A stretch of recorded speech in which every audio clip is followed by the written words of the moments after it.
All right, well, I think we will get going. We may have others join us, in which case we may do a little bit of appropriate catch up for them. My name is Sean Bravender. I'm a community engagement lead for WSP, and I'll be facilitating this session. I appreciate you folks taking your time to join us tonight. We do ask that you keep your videos off, and we'll be turning ours off shortly, except for the individuals presenting, just to help with bandwidth, to ensure that everything comes through as clearly as possible. And please note that session is being recorded, and we're doing that for a couple reasons. One is for folks to be able to view this online after the fact, if they've missed anything or weren't able to attend tonight, as well for us to be able to make sure we capture all the comments and concerns and input as accurately and completely as possible. So with that, we'll start with introductions. Kurt, if we can start with you and then go to Kate.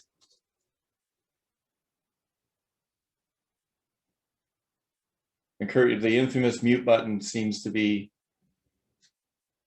All right, my apologies. I'm Kurt Magnus, and I'm the Director of Public Works Operations, Clearwater County. Thanks, Kurt. Kate, and then we'll go to Tina.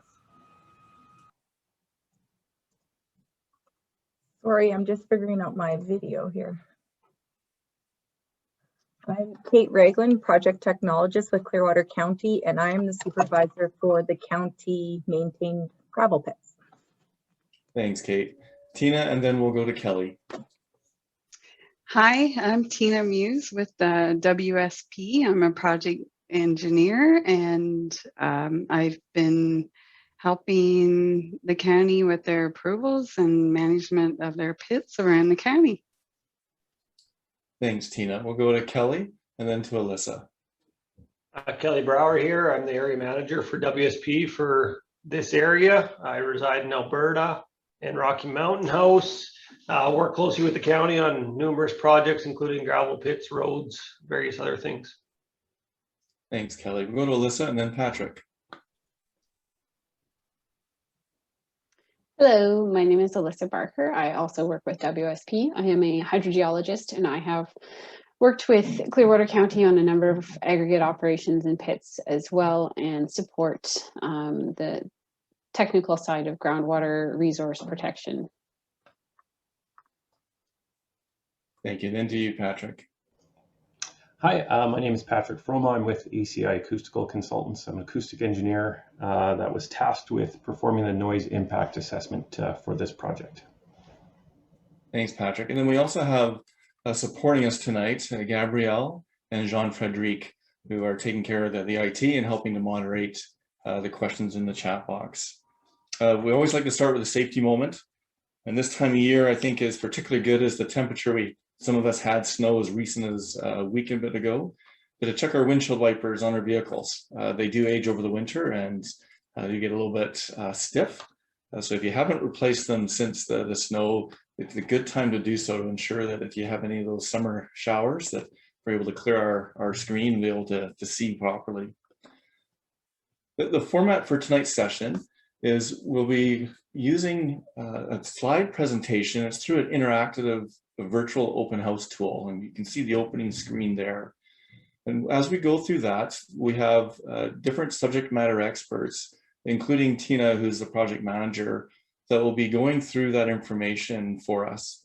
We ask that if you have any questions specific to clarifying the information at that particular moment, just put that question in the chat box. But any other questions, and or if it can wait till the end, we'll have a much more robust question and answer session following the more formal presentation. That way we can make sure we can get to everyone's questions and can get the right experts to respond to those accordingly.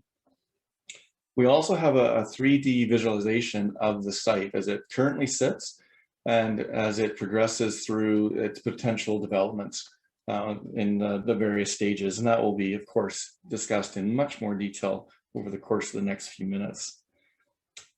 For questions, we do ask that you use the chat room for those.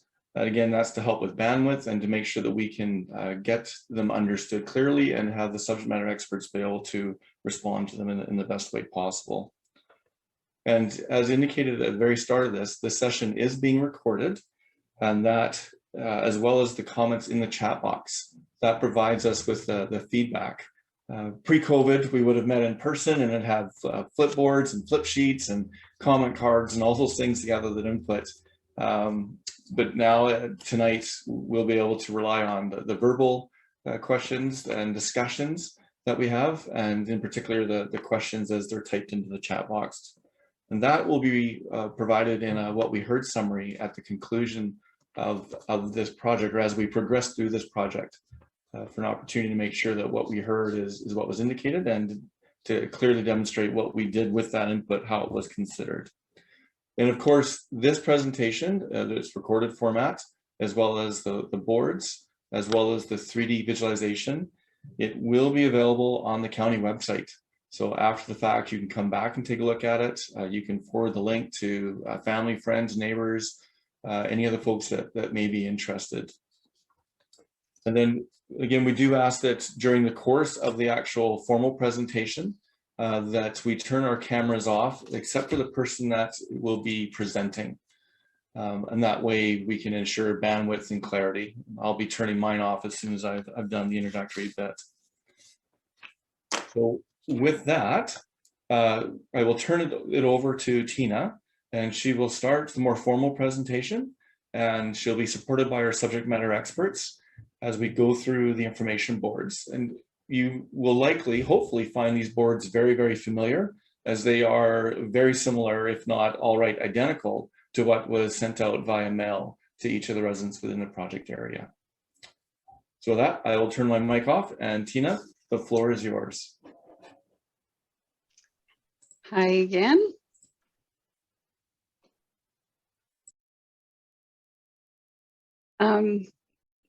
The Sixth Cooper Pit is located in the northwest 1/4 section of 2, Township 37, Range 6, west of the 5th Meridian, approximately 6 kilometers north of Caroline.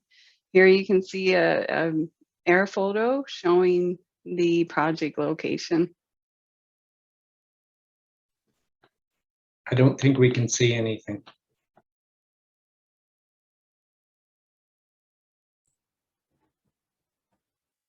Gary, are you not able to see, I believe that was you that spoke, the screen is showing the boards?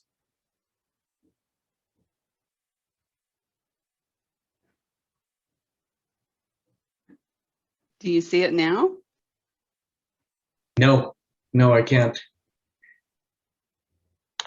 I'm just seeing it says Russell. I don't know if Marianne or P. Featherstone can see it either. Anybody else having an issue? Something you could try in the corner of your screen, there's a button that says view. I think it's supposed to be like a camera icon. And you might need to select a different view and play around with that. You might have it on speaker. Try standard. Okay, now I've got it. Sorry about that. Thank you. Oh, thank you for letting us know. Yes, awesome.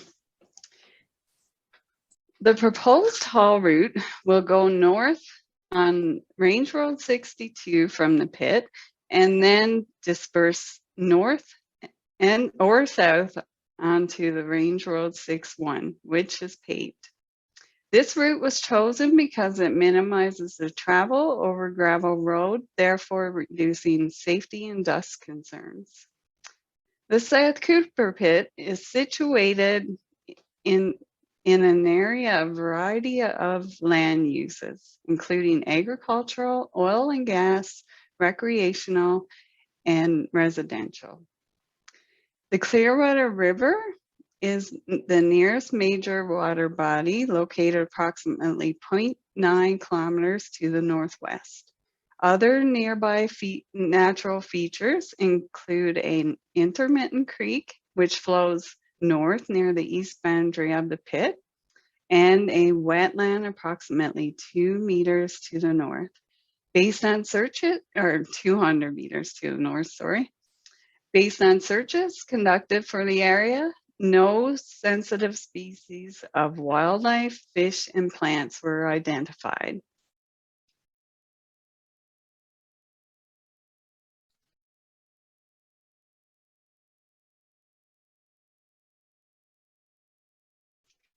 Aggregate products such as sand and gravel are important components of our roads, houses, bridges, schools, playgrounds, and many other facilities within our communities. Not only does sand and gravel provide a variety of granular building materials, but they are also used to make other building materials such as concrete and asphalt. Aggregate is a diminishing non-renewable resource. A problem many counties are facing is finding a source within close proximity of where it is needed. The deposits are only found in certain geological formations along rivers or creeks or other glacial formations. Access to these deposits is often difficult or impossible if the land is registered or already developed. With the North Cooper Pit nearing depletion, which you can see in the air photo is just north of the South Cooper Pit, the county requires a continued aggregate supply to maintain roads and other infrastructure in the area at the lowest cost possible for taxpayers. Once depleted, the North Cooper Pit will be replaced by the South Cooper Pit and provide a supply of aggregate for another 25 years, depending on project demand. One thing to note is that both pits will not be conducting major operations such as crushing at the same time. The county plans to deplete the North Cooper Pit, and as space runs out, the remaining aggregate will be moved to the South Cooper Pit for crushing. Then the North Cooper Pit will undergo reclamation, which will overlap extraction and crushing operations at the South Cooper Pit for a short period of time. And the next slide, please.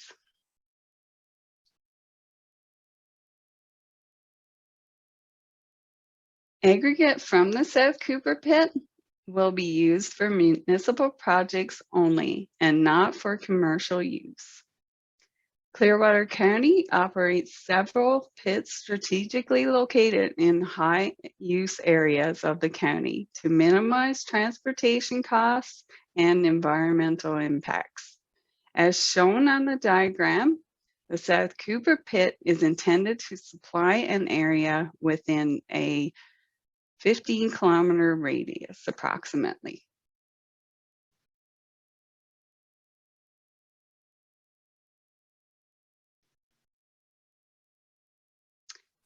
A pit development must comply with a variety of federal and provincial environmental legislation to ensure the surrounding environment is not adversely impacted.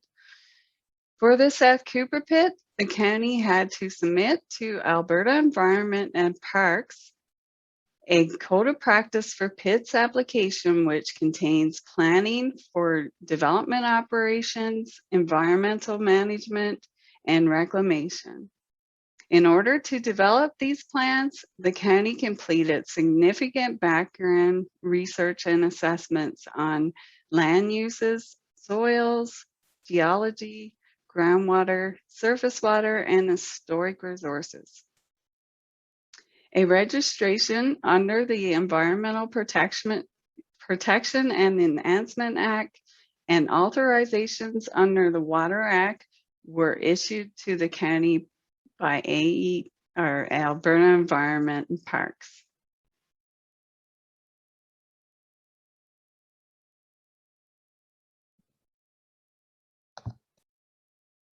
The development of the South Cooper Pit will be intermittent and on an as-needed basis.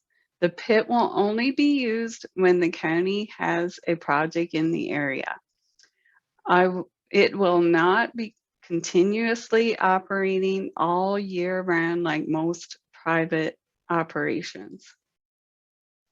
The pit will be 22 hectares approximately. It will be divided into 4 developmental phases.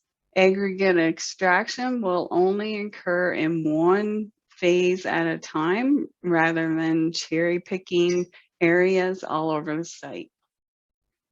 Operations to take place during pit development include stripping of surface soils, extraction of aggregate, dewatering if required, crushing, and hauling.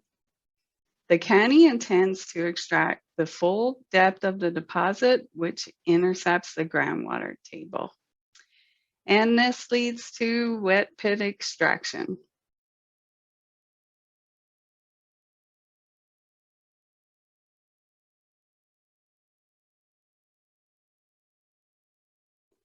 The main method of wet pit extraction to be used at the pit is baling of aggregate using an excavator. This is just digging below the water. Dewatering will only be used to reach deeper aggregate deposits that are beyond the reach of the excavator. If dewatering is required, a settling pond will be constructed in phase 2. During extraction of the other phases, water will be pumped to this settling pond to allow sediments to settle out. Water will then be pumped through a hose to the intermittent creek as shown on the diagram.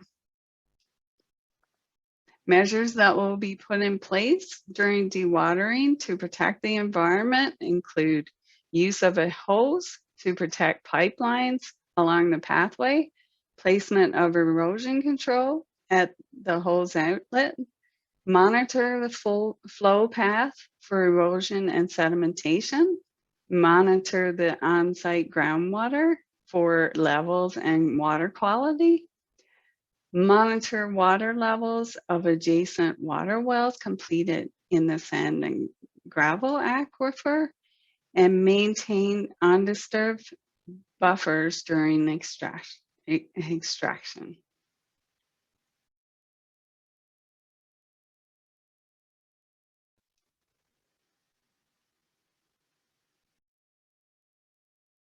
This display shows cross-sections of the pit profile under existing and reclaimed conditions.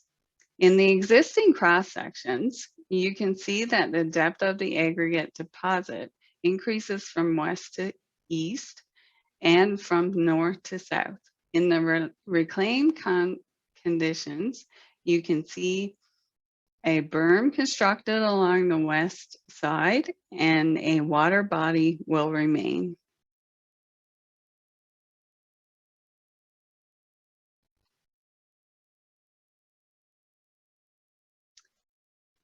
Aggregate extraction is a relatively clean process. However, there is potential for spills of oil-based fluids from equipment. As such, the county has developed measures to reduce this potential. There will be no fuel tanks installed on site.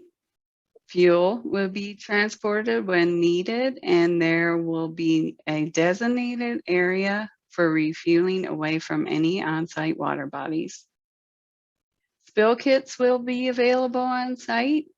Daily equipment checks will be conducted to ensure equipment is working properly. There will be an emergency response plan for the site. Additional monitoring will be conducted for groundwater, as you will see further in the presentation. Measures will be put in place to control noise and dust. The county proposes to construct berms with tree screens along the west and south sides of the pit to block visual appearance of the site and to reduce off-site migration of dust and noise. Spraying of water will be used when necessary to control dust on site and along the haul route. Operations will be confined to the hours between 7 a.m. and 7 p.m. Except for hauling, no other major operations, such as crushing, will occur on Sundays or statutory holidays. And based on what we heard so far from landowners, a noise impact assessment was completed by the county to address noise concerns, which will also be discussed further in the presentation. And in this diagram, you can see the relative size of equipment at different depths of excavation.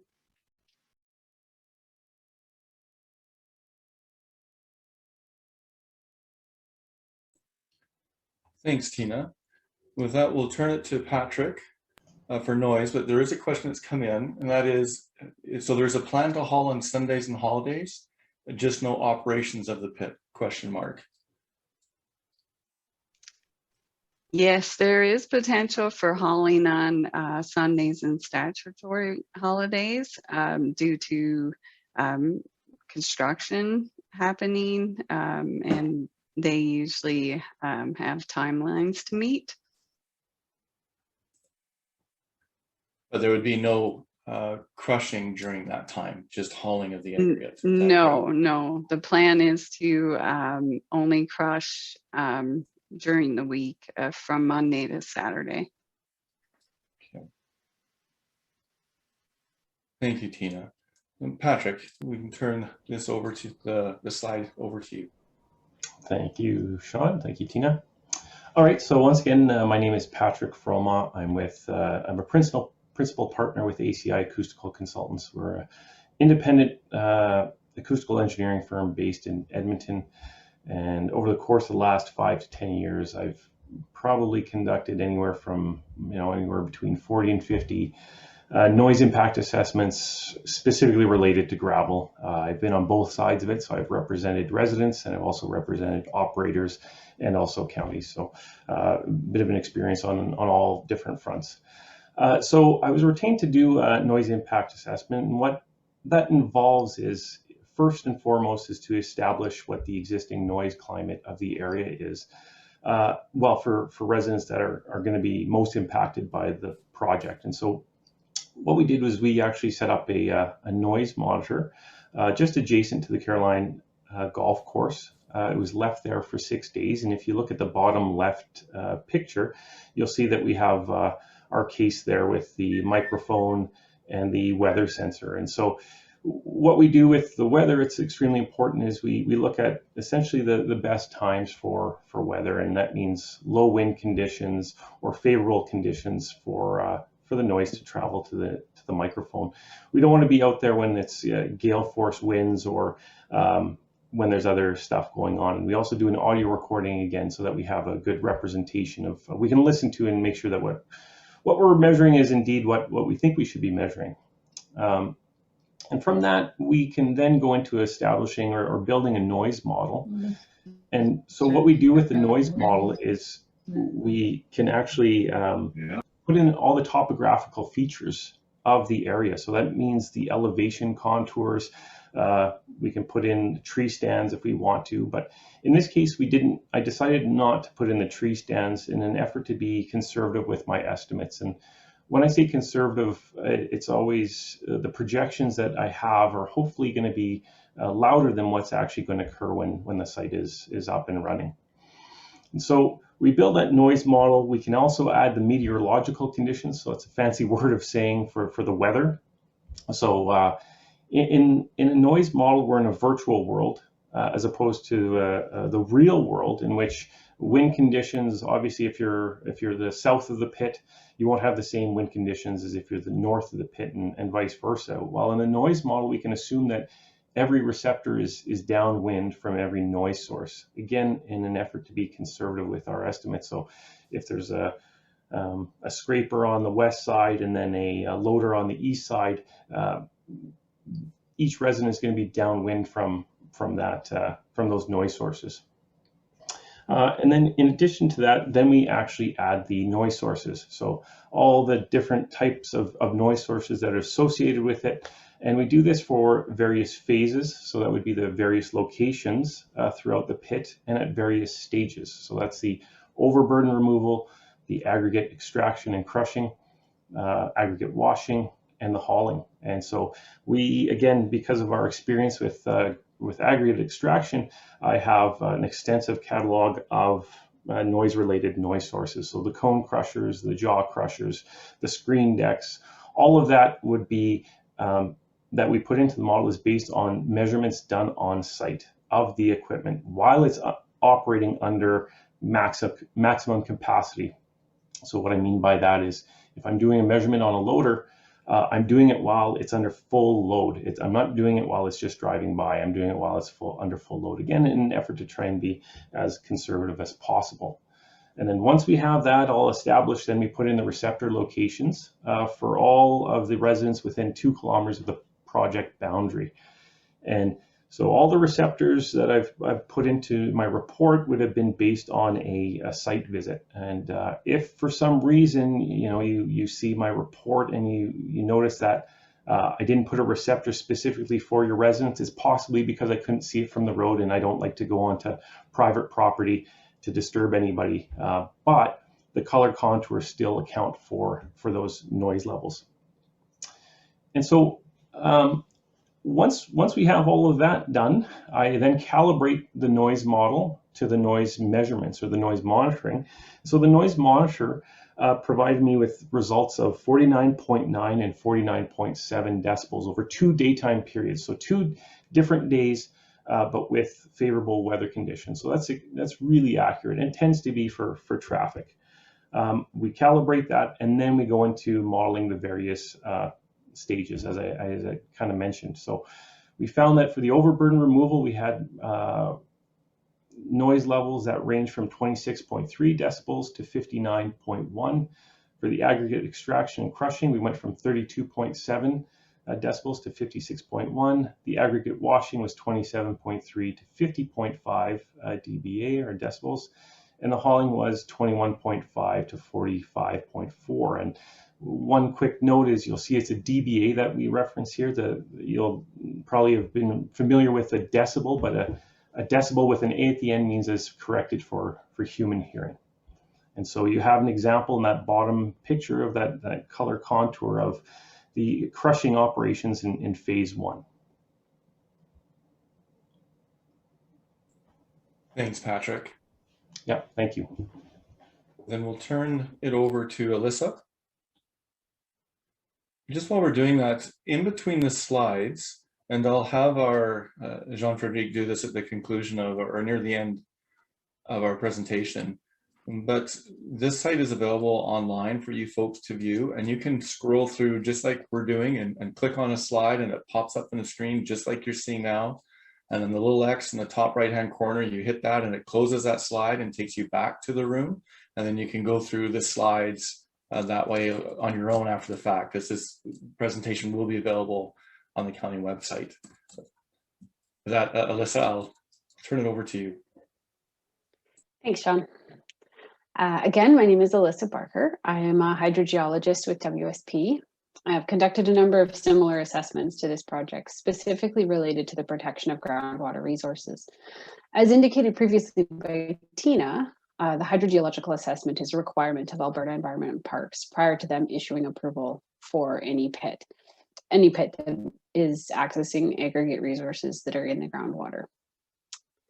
I find that the best way to understand groundwater and how it moves in an area is to first understand the geological container of the project area. So the area of the South Cooper pit has 2 geological units: the unconsolidated sediments, or the sand, gravel, and clay that is nearest to the Earth's surface, and then the bedrock, which is named the Paskapoo Formation in this area.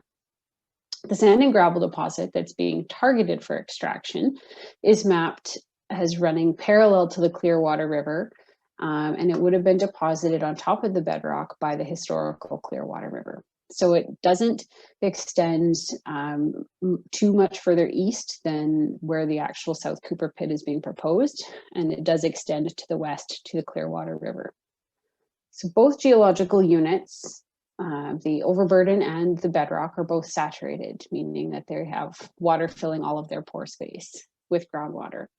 And the unconsolidated unit, so that sand and gravel, is saturated approximately 2 meters or 2.5 meters below the ground surface. And that's often referred to the water table. So if you've ever heard that before, that's what they're talking about. In 2019, WSP installed monitoring wells around the proposed pit area. And using these monitoring wells, we're able to determine the horizontal and the vertical direction of groundwater movement. The groundwater in the sand and gravel unit has been mapped as flowing towards the northeast, which is actually parallel to the direction of flow of the Clearwater River. And the groundwater data also indicates that in the area, groundwater is flowing upwards, which means that the groundwater is actually flowing from the bedrock up into the sand and gravel unit. This is called a reach or a discharge zone, and that's common near a large river valley like the Clearwater River. So knowing this physical information allows us to interpret that the majority of domestic and stock water wells are protected due to being completed in the bedrock unit and also being located to the south or the east of the actual proposed pit. So most of these are called up gradient or cross gradient in terms of groundwater flow direction. Baseline groundwater quality monitoring was collected in 2019, and additional data is also being collected in 2021. Ongoing groundwater monitoring will occur during the lifespan of the pit, and the comparison of water quality data to that baseline conditions in 2019 and 2021 will provide an early warning system should the groundwater quality change as a result of pit operations. And that's about all I have for this one. I know that groundwater is a hard thing to understand, so if there are questions, please don't hesitate. Alyssa, we do have one. Or actually two. Will the pumping of the water go 24 hours a day? That is a different aspect. So when they have to dewater the pit, it could go 24 hours a day to get them down to the level they need to. That is actually a better question for Tina to answer, mostly because the dewatering, even though you're dropping the water level in the pit, it's not necessarily related to the groundwater assessment that we did currently. Okay. And then Tina, there's two other questions that I think support that, but we'll get to those in just a minute. Yep. Dewatering, though, actually, that's a good question. They typically would have to pump until the water drops to a certain level. It's usually gradual. They can actually drop it for a few hours and excavate the gravel on top of this layer and just drop it another level and then excavate another layer. So if it agrees with agree with our plan, they will try to do everything to keep it from going from in between the hours that we specified. Okay. And then supporting that question is it a gas generator pump? And what is the sound level of that pump? Typically, it would be a diesel. And Patrick might be able to comment on the noise levels. Yep, for sure. So in general, diesel water pumps are relatively quiet. We don't typically include them. Reason being is, again, they're relatively quiet. And in addition to it, the pumps are always put at the bottom of the pit because it's a lot easier to pump up than it is to draw the water and then pump it from that direction. So it's typically at the bottom. And by the time you get into water, we use the pit walls as a noise mitigation method. In which case, if you're putting a watering or a pump directly adjacent to a wall, it significantly drops the noise levels to a point where it's going to be I would say inaudible for a majority of the residents. And then if there are any issues with it, a quick stockpile around it totally gets rid of that noise. And the follow-up question is, what is relatively quiet? And Patrick, I heard you mention that it's inaudible. Is there a dBA that is a range of dBA that would help relate that to some of the other decibel accounting that you shared on your slide? Right. There's so many different types of dewatering pumps that are used. It would be hard to actually quantify exactly what it would be. But again, relative to the distance at which it would be to the residents, you would say that its contributions would be below 35 decibels, I would say. Again, that's a pretty wet finger in the air assumption. I would model it, but again, dewatering pumps, again, from my experience of having done more than 40 to 50 projects, is never an issue. It's always because it's so low. So sound likes to travel and likes to have time to go up and over objects. So if you're putting it right by the pit wall, or you're putting a little stockpile right adjacent to it, the sound doesn't travel very well over top of it. So it's essentially going to be a non-issue for projects. Okay. And then Tina, a question I believe for you, or perhaps Alyssa, as the water is being pumped onto Crown land, is the province aware of how much water will be pumped and full environmental studies done? Yes, we have an approval to do the dewatering when it's necessary. Yes, so we do have approvals through Alberta Environment and Parks for the dewatering into over the pathway that we just provided.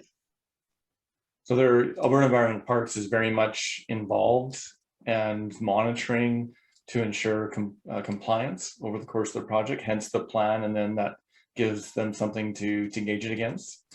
That's kind of my question of clarification back to you, Tina. Yes, like during pumping, there are requirements to, actually, I may have that might be further. Yeah, as I said in a previous slide, like there are quite a bit of monitoring we have to do during dewatering. So, and this monitoring should be recorded somehow, and it's possible that Alberta Environment could come back to ask for this reporting. Yeah, I know it's certainly been my experience that Alberta Environment and Parks, when you submit a plan, they don't just sign off and that's the end of it. That becomes the rules that they then monitor and keep track of, and are on top of it throughout the course of a project, and well into reclamation too. Correct, yeah. Okay. Well, we can transition to the rest of the presentation. We're almost at its end.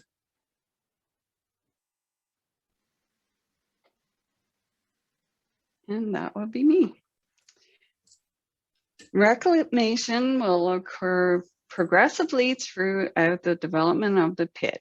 This means that as a phase of the pit is depleted, it will be reclaimed using the soils from the next phases and then revegetated. The proposed end land use of the pit is wildlife habitat with a water body. As you can see in the diagram, the water body will have non-uniform shorelines and an island. The water body will also have varying water depths and then irregular base contours. These features are intended to attract wildlife, especially waterfowl. You can also see the future reclamation of the North Cooper gravel pit to the north. Islands will remain to attract waterfowl for nesting. And if you take a look out there someday, you'll see that there's already geese and ducks living out there.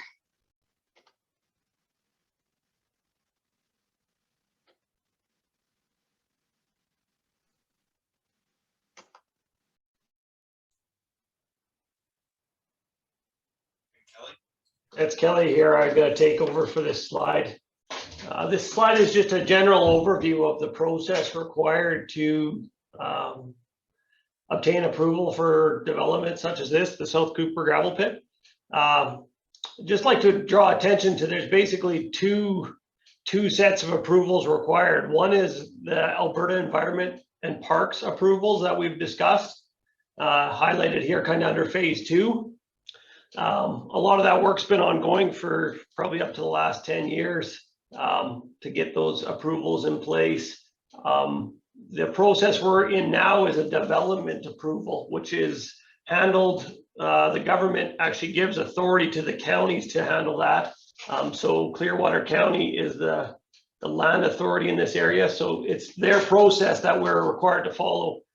All gravel pits within the county follow this same process. All gravel pits within the province follow a very similar process as well. So you can see on this diagram, we're in phase 3 here, and tonight we're having the open house. The next step in the process after the open house and the referral period has ended is an application to the Municipal Planning Commission, which is a board of people. I think it's 3 councilors from the county and 2 or 3 members at large as well. They meet and discuss it. Based on their input, their questions, they can either grant or deny approval.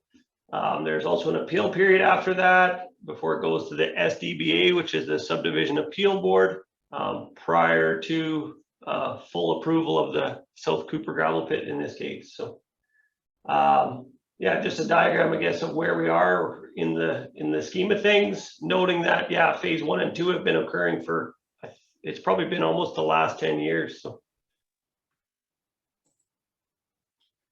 Thanks, Kelly. We do have a question from Gary. Gary, if we can answer that, we just have 2 more slides about what we've heard and what we've done. And then that will be the first question that we'll respond to as a panel of subject matter experts.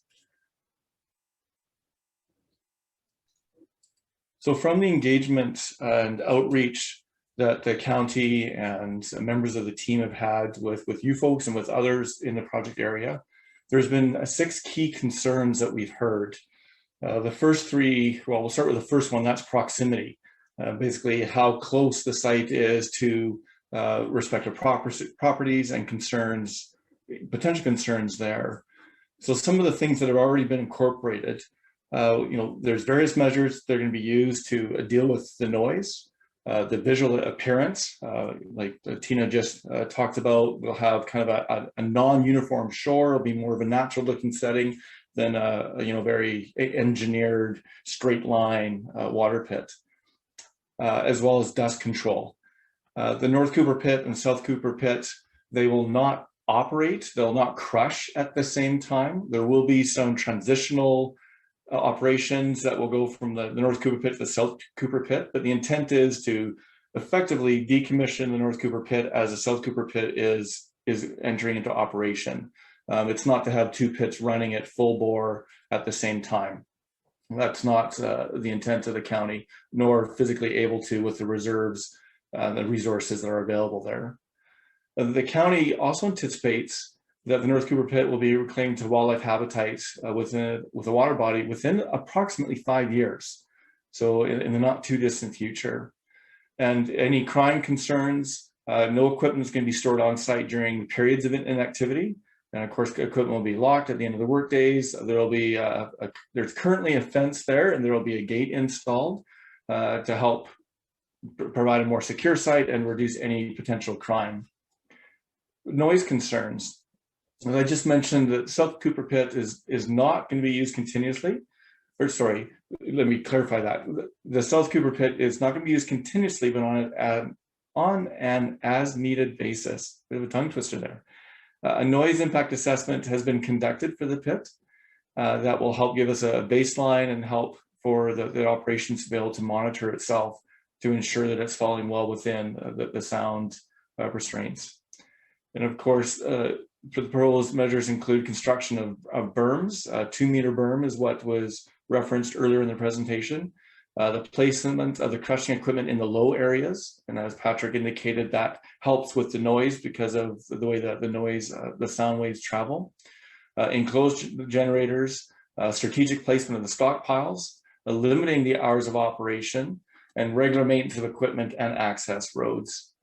And for visual concerns, There'll be a minimum of a 2-meter high berm with a tree screen that will be constructed. And we'll actually be able to see that in our 3D visualization in just a few minutes. And the reclamation will occur progressively, meaning that the mined areas will undergo reclamation as other areas are being mined. So it's not the entire site will be depleted and then reclaimed. It will be almost like checkers. When one is depleted and another is being accessed for resource extraction, then reclamation will start on the initial site. And again, the entire pit, it's not going to operate or be open all at once. It will be staged. The next 3 concerns with regards to transportation, because this site isn't intended to operate at the same time as the North Cooper site, there will be no increase in truck traffic. The trucks will just, instead of accessing the North Cooper site, they'll simply access the South Cooper site. Speeding is always a concern, and the county peace officers, that's part of their role and jurisdiction to help negate that. So if you're noticing that, certainly that's an avenue to reach out to. With regards to the access, there'll be a new access, and due to feedback from folks, perhaps even yourselves, it's going to be adjusted to the north side of the pit. So get a little more of a distance there. For dust control, there's going to be measures applied to minimize the dust during the hauling as well as the extraction to improve the air quality. Spraying of the sites and the roads with water, and different chemicals such as magnesium chloride may also be used. With regards to environmental concerns, the assessment and monitoring. So as mentioned, there was a hydrological assessment conducted already for the pit. There's baseline conditions that have been noted and will be closely monitored and become part of the application and ongoing monitoring of Alberta Environment and Parks. That also includes a groundwater monitoring program, as well as monitoring for erosion, sediments, and flow volume. And that will occur specifically during dewatering. Next slide, please. That takes us to the conclusion of our slides. There is a 3D visualization that we will jump into in just a minute. We have one question from Gary that we want to jump into. And then just before we wrap up today, Jean-Frédéric, if you can help us go through just a real quick tutorial, similar to what I spoke to in between the slides, but just to make sure that it's clear how the potential of this virtual open house can be for folks after the fact. So with that, Gary's asked, that last fall, the county was doing a research study on a groundwater specific to buffer areas close to a river, as reported by CBC in December of 2020. It's regarding a disallowed pit development by border paving. But what does that research show about this pit being 400 meters from the Clearwater River? And the second question, how will the release of chromium into the Clearwater River be mitigated?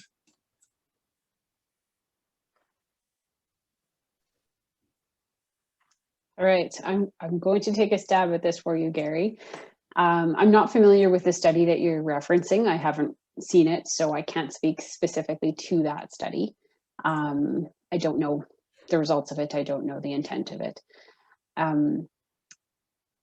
This pit in particular, in terms of its proximity to the river, the factors that protect the river in this case are how the groundwater is flowing in terms of its horizontal flow and its vertical flow.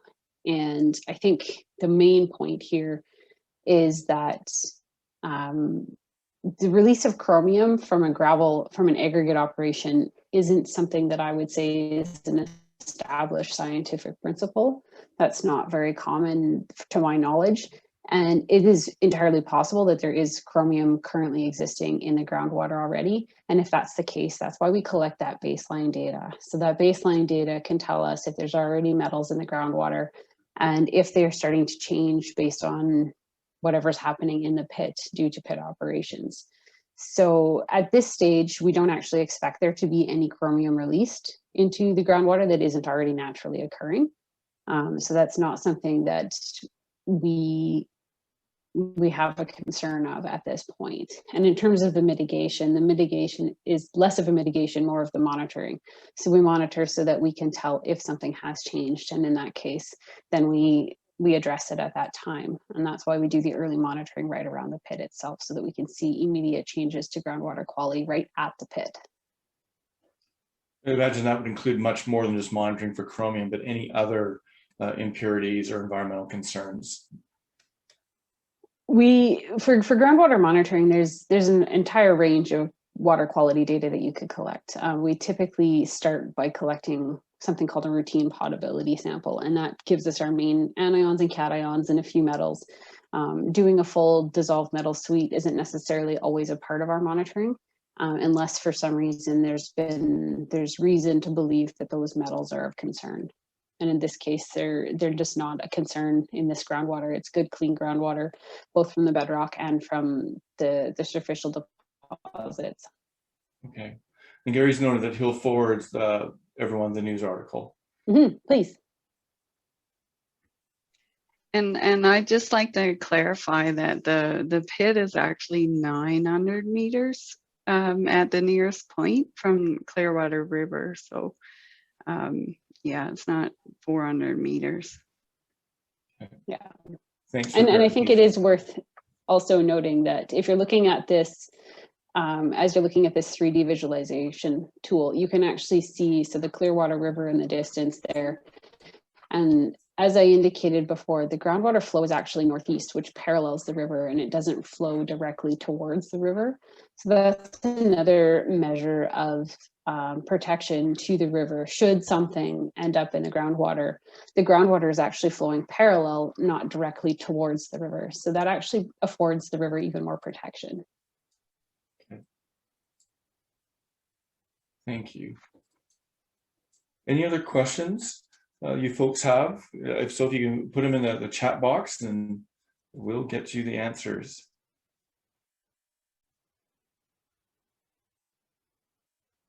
Let's transition to the 3D visualization and give you folks a bit of a more representative sampling of what the site conditions currently are and the potential for them going further into the operations and ultimately into the reclamation of the site in the years to come.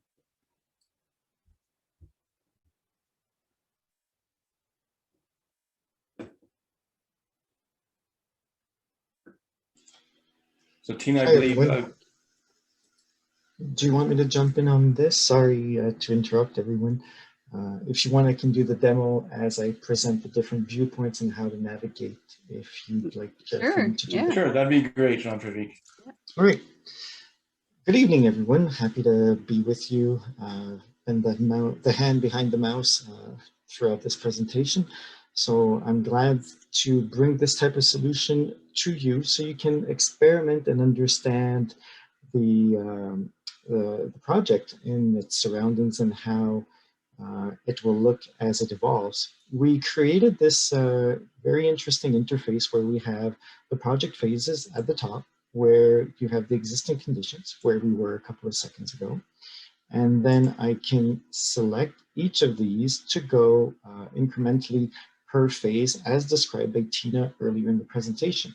So if we do the same thing, we're currently looking at one camera point, but we can move at any time within the presentation to go at ground level and see the actual impact that we'll see from the nearby roads.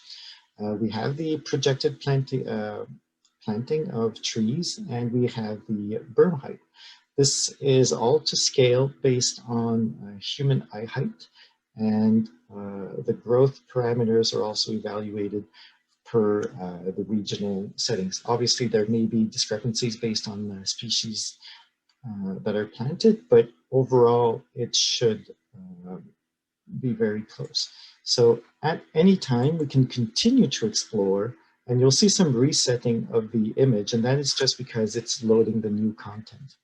If you give it a couple of seconds, you'll see that it uploads and we have everything. So once again, from the same viewpoint, we can scroll all of these different construction phases. And We'll do that until the full reclamation. Now, if I click this little reset button, you'll see we actually go back to the top view. Perfect. Now there was a bit of lag due to the internet. I'm sorry about that. So as we can see, we're at phase 4 of development, and we see the settling pond to the northeast of the pit. Now, if we continue to the complete reclamation, we have the island that was discussed, the full water level, and the irregular contour lines of the water body. Now, once again, I can go back to my camera 1 to see what it's going to look like once reclaimed.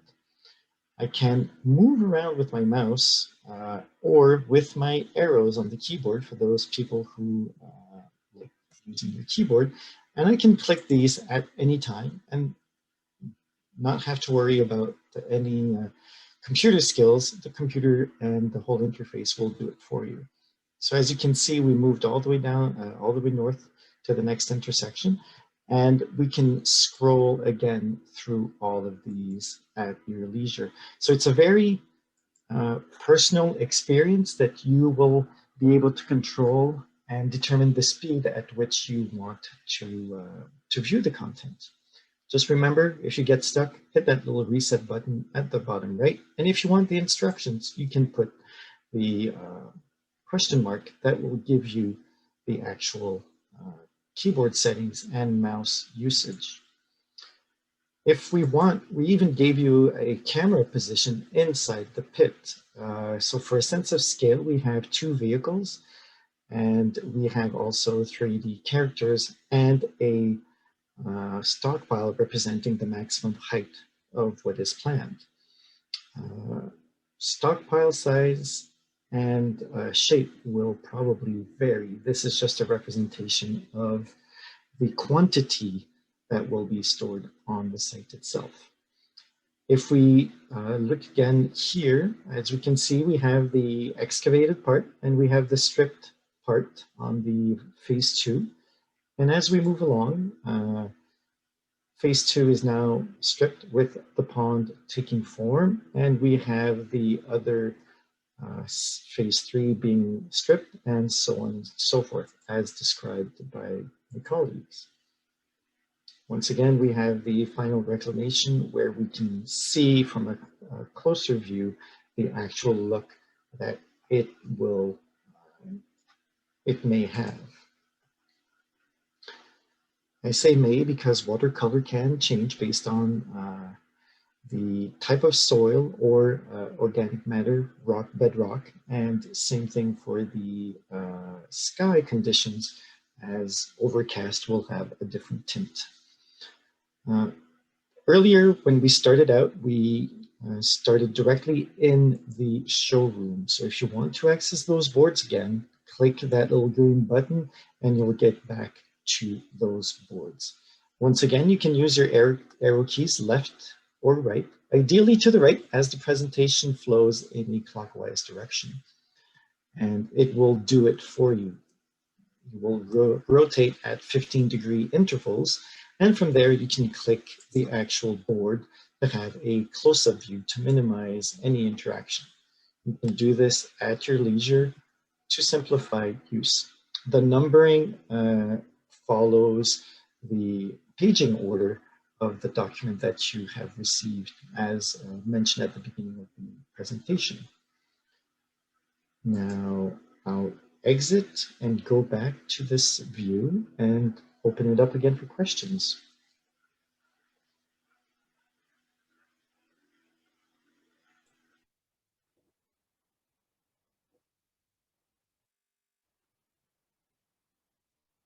Tina, did you want to walk us through the phases? Sure, yeah, we can go through the phases.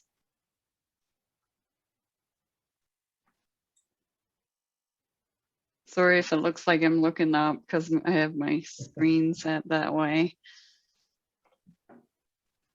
In this camera, you can see that, or this view, you can see that phase 1 is developed. The And then phase 2 is stripped of topsoil and subsoil. Actually, the topsoil and subsoil from this phase, phase 1 will be used as an operating area, and the topsoil and subsoil will be stripped and stockpiled for future reclamation here.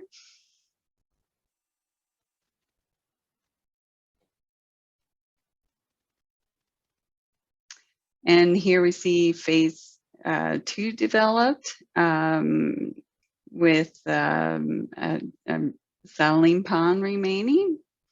And we have phase 3 stripped of topsoil, subsoil, and this and overburden any clay material that's over the sand and gravel. That will be used to reclaim the slopes along the phase 2.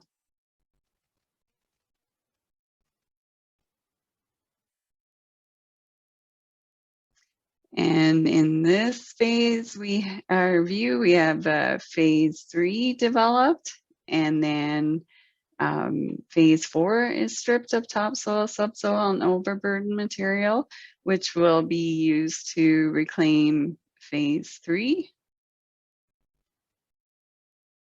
And doing this progressively, it helps reduce costs associated with handling materials. And then in this view, we have phase 4 completed. And once that's done, we would wait for the stockpiles to be depleted in the operation area and complete full reclamation. And as you can see, like, it won't be, it's a structured development of the pit. I know in old pits, they would take the best gravel from one area and then move to the other end of the pit and mine out a good area there. But Alberta Environment and Parks requires this progressive reclamation so that pits are reclaimed over time and ensures that they will be reclaimed.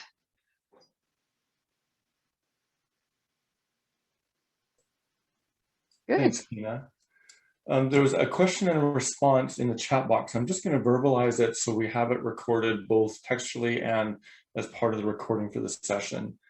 And the question was, can the county comment on the research findings relative to the groundwater specific to area for buffers? And then the response from the county is, the Clearwater County Public Works Operations is unfamiliar with the study. I have not heard of it. Nevertheless, we'll follow up. So folks, again, we appreciate your time tonight. That concludes the formal presentation that we have. We certainly are here and available if you have any other questions that we have not been able to provide that information for in our presentation. Now's the opportunity for us to pick our brains and to get the information that you're seeking.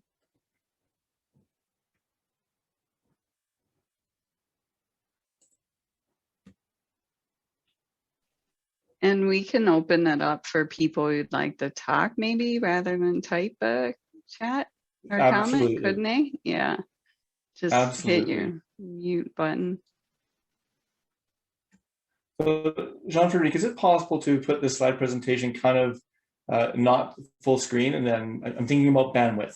If that helps to kind of tone this down a bit, and then we can open up our cameras for any Q&A. Or is it even needful to do anything with the slide deck to do that? I can actually turn off the interface and pull up the slide deck that we have as they are in the separate images. I could load that if you want in the background, and we can just scroll through them if required.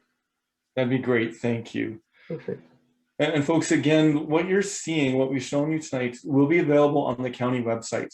For you to be able to go in and tour around the site with the 3D visualization, or even the virtual open house that Jean-Frédéric we kind of walked us through, you know, clicking on the boards and coming back out. So that information will be available, I believe, for the next week or so.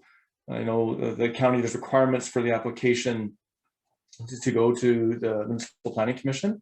And basically that will be the conclusion of this being available, but it will be available up to that point.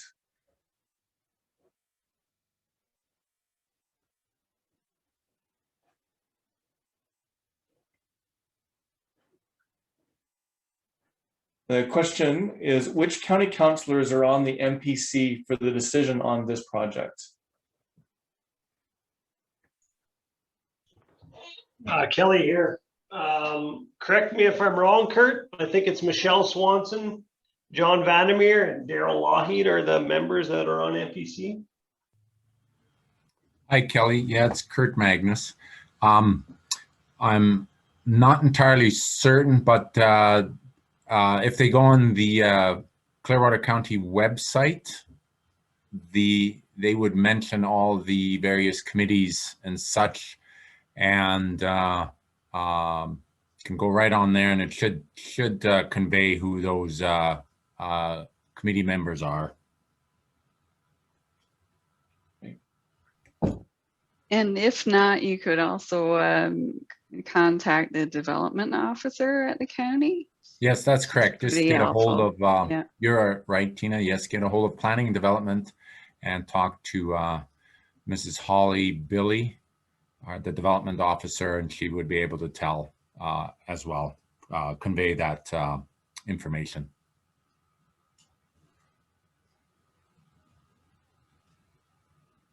Any other questions, comments?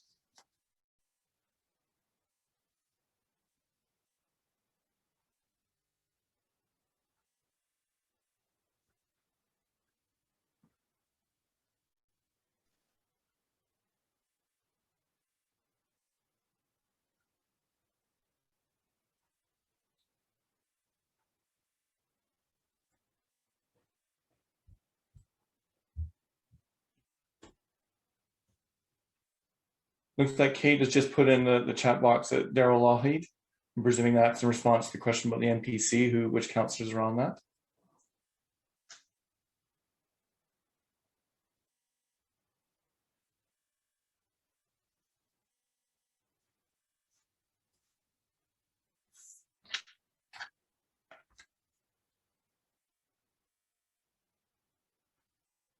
And John Vandermeer and Michelle Swanson is correct for who sits on the MPC. So that's Daryl Lougheed, John Vandermeer, and Michelle Swanson are councillors on the Municipal Planning Commission.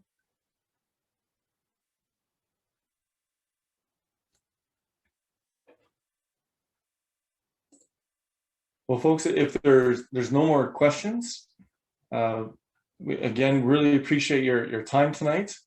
You can access this information on the county website. Just give us a day or so to get things available there and beyond what's currently available with regards to this project.